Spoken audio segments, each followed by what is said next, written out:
On a déjà parlé du premier film Transformers et d'autres films Transformers. D'ailleurs, on a parlé de Rise of the Beast, on a parlé de Bumblebee et on a parlé récemment de Transformers 1. Il est temps de s'attaquer à Transformers 2, La Revanche, ou en version originale, Transformers Revenge of the Fallen. Ce qui est un peu con du coup d'avoir traduit ça en Transformers 2, La Revanche. Ça fait un petit peu titre dans de la mer 4, mais c'est le titre qui a été décidé pour ce fameux film, Transformers 2. Aujourd'hui donc nous allons parler de ce film sorti en 2007, qui, alors, c'est un peu particulier ce film, parce que j'ai une attache un peu particulière dans le sens où John Wick, dans le sens où Transformers 2, je jurerais l'avoir vu au cinéma, parce que je me souviens que j'avais pris les lunettes 3D et que j'avais fait ça à m'amuser avec le fait que je voyais pas parce que j'avais déjà des lunettes à l'époque, et que c'était plus précisément la scène avec le pont. Vous savez, quand ils se transforment, que t'as un 360 et qu'ils parlent, je pense au président des États-Unis, je sais plus à qui il parle, mais je jurerais d'avoir vu cette scène là précisément au cinéma. On va se dire, ok, pas de problème. Le truc c'est que niveau timeline ça fonctionne pas. Ce film est sorti en 2009, j'avais 4 ans en 2009. Alors, à moins que le cinéma où j'ai été, on avait vraiment rien à foutre, je suis pas sûr que les enfants de 4 ans étaient autorisés à aller voir Transformers 2. Je pense que c'est un film Peggy 12. Ou au moins Peggy 7. 4 ans, c'est... Le souvenir est un peu vague. J'étais jeune, tout ça. Je sais pas, hein. Et bref. Du coup, j'ai une attache un peu particulière pour ce film. Par contre, Transformers 3, ça je sais que je l'ai vu au cinéma, j'ai des souvenirs. Mais Transformers 2, voilà, j'ai un vague souvenir d'une scène bien précise, parce que c'était ma première séquence en 3D. Mais je suis même pas sûr si j'ai juste pas rêvé.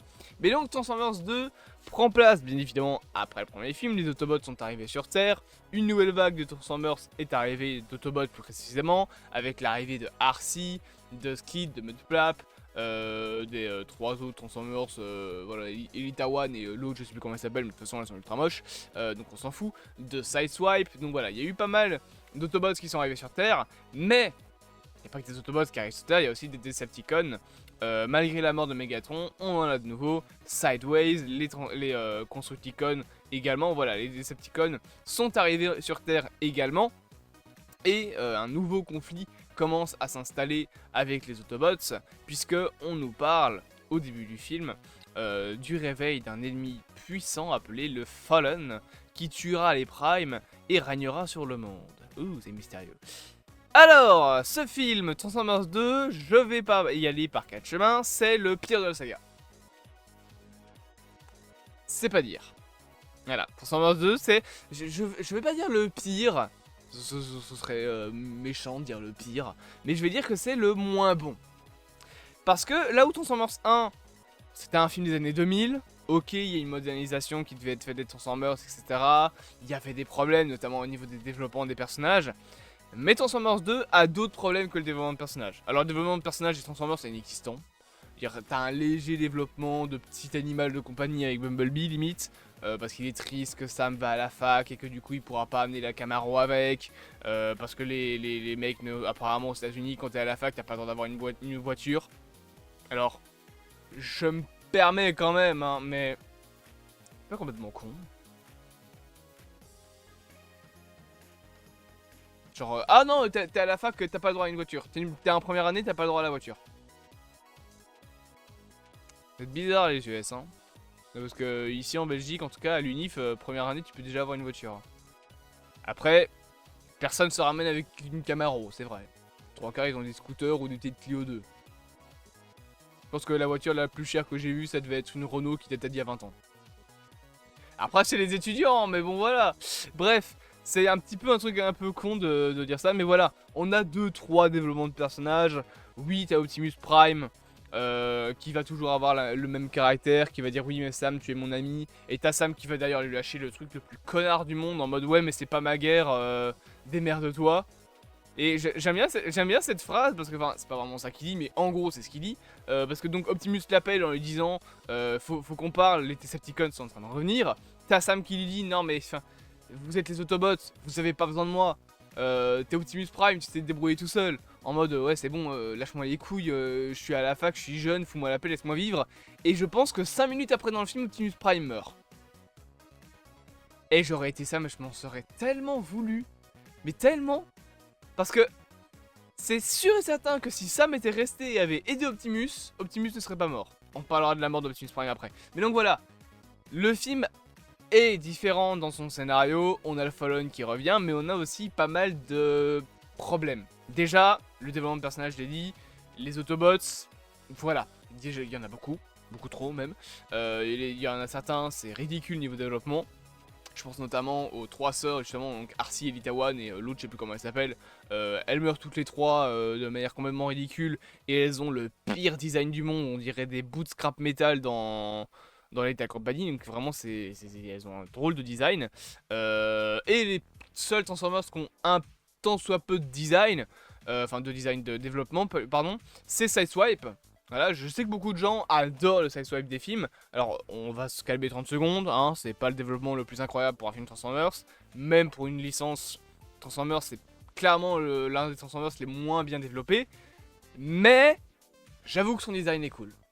Je veux dire, avec l'avant de la voiture devant, les lames, les petits trous sur les pieds, j'aime bien son design. Mais par contre, sa tête, elle a aucun sens. Mais au niveau développement... c'est vrai que Sideswipe, il arrive, tu sens direct que c'est un Transformers qui a un petit ego comme ça, qui aime bien être un peu joueur. Voilà, c'est un Transformers un petit peu bagarreur, etc. Tu sens un petit peu voilà, sa manière d'être, et tu sens qu'il va y avoir une dualité très proche avec Ironhide, qui est clairement le seul Transformers, à part Optimus et Bumblebee, qui a du développement et du scénario, et des scènes pour briller. Je dirais Ironhide, tu le vois avec les militaires, tu sais très bien que c'est le mec avec les gros canons, qui va péter des gueules. Voilà, Ironhide, tu peux le cerner. Maintenant, c'est bien les seuls points positifs en termes de développement. Parce que entre Skid et Mutplaf, qui sont des Autobots racistes, Jetfire, qui est le vieux dégueulasse, les autres Transformers, on s'en fout complètement, et les Decepticons, ça n'a aucun sens. Le film a beaucoup de problèmes en termes de développement. Par exemple, je vous ai parlé du Fallen, donc l'ennemi principal du film. Alors j'ai pas d'image de lui, mais on va rester sur cette image-là. Qu'est-ce qu'il est éclaté au sol, le Fallen. Enfin, je veux dire, il tue aucun Autobot. Le seul meurtre qu'il fait, c'est 2-3 humains en Égypte.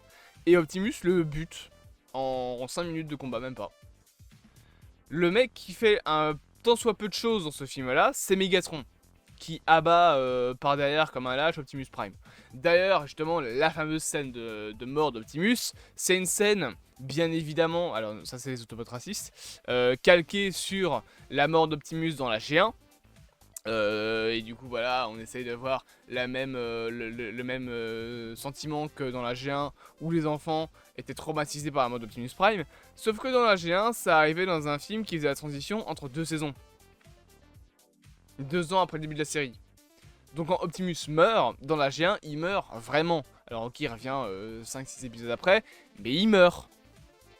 À la fin du film, il est mort. Là, dans ce film-là, on t'inscrit directement dans le scénario que le seul personnage qui peut battre le Fallen, c'est Optimus. Et il crève à la moitié du film. Mon gros cul. Bien évidemment qu'il va revenir. Et même si la scène en soi est très bien filmée, je trouve, c'est probablement l'un des meilleurs combats de la trilogie de Bay, c'est un peu dommage de pas avoir gardé Optimus Prime mort. Alors je sais que bon, ça va être compliqué de tuer Optimus Prime pendant tout un film. Je veux dire, c'est la mascotte de Transformers. Mais du coup, ça enlève tout l'enjeu parce que tu sais très bien qu'il va revenir pour tuer le Fallen et pour casser la gueule de Megatron. D'ailleurs, Megatron, pour le coup, il prend cher dans ce film-là. D'ailleurs, alors, parlons-en, 30 secondes.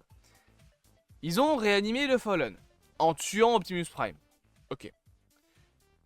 Ma question est, à quoi ça a servi dans le film d'avoir réanimé Megatron? Je veux dire, si vous vouliez tuer Optimus Prime, pourquoi vous lui avez pas envoyé les Constructicons? Quitte à en avoir rien à faire de faire des dégâts, enfin Megatron il sert un peu à rien. Surtout que en plus de ça, t'as un comics préquel du film qui parle du règne de Starscream. Dans le film, on aurait pu avoir Starscream aux commandes des Decepticons, qui fout la merde, qui arrive pas à tuer Optimus une première fois, et du coup les Decepticons vont réanimer Megatron. Et là, c'est les Decepticons vont réanimer Megatron, on sait pas qui, on sait pas quoi, on sait pas pourquoi. Enfin si, on sait quoi, on sait que c'est le bout du All-Spark. Mais pourquoi avoir réanimé Megatron? Ok, après il va tuer Optimus Prime, mais il a pas déjà réussi à le tuer dans le premier film. Pourquoi il réussirait dans le 2?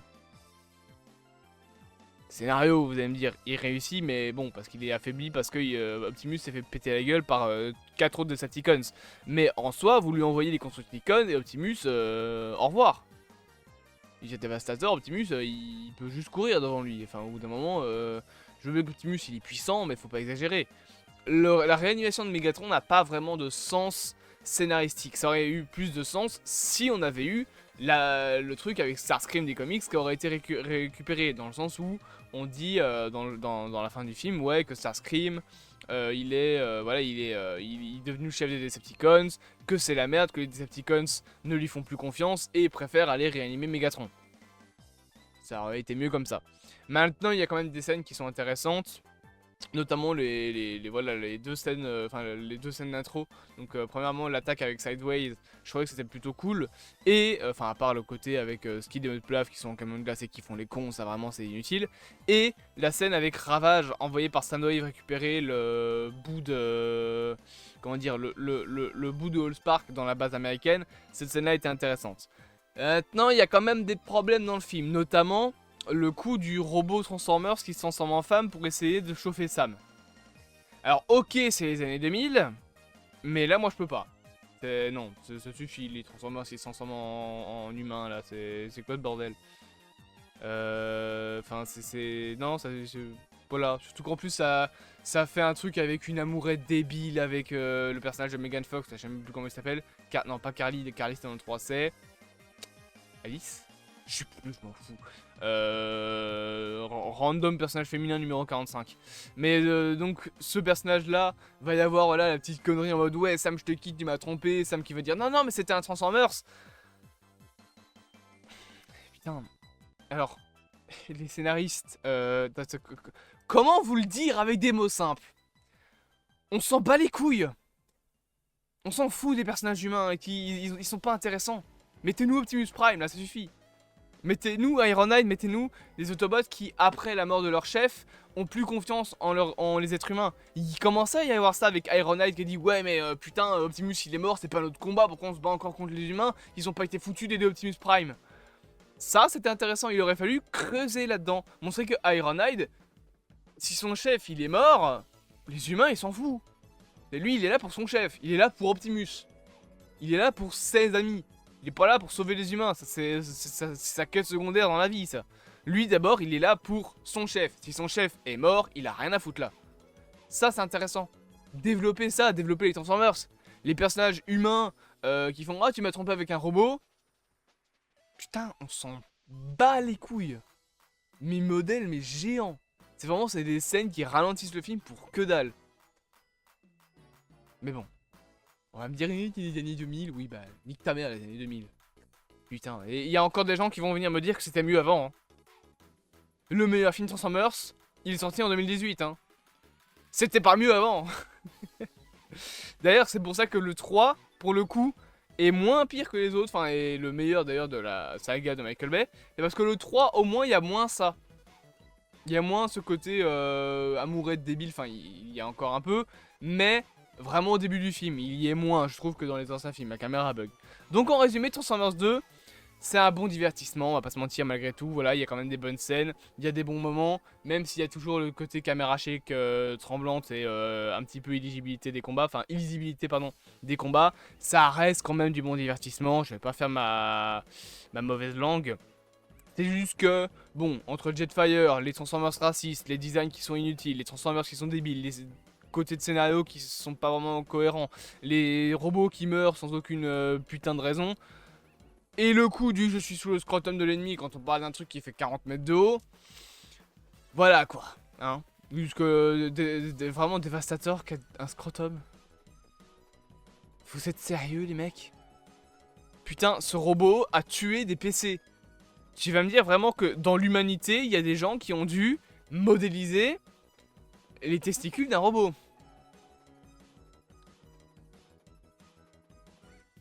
On en est là. Ah mais ça devait être... ça devait être fort l'alcool quand ils écrivaient Transformers 2. Hein. Ah, Michael Bay il était bourré quand il a fait le film. Hein.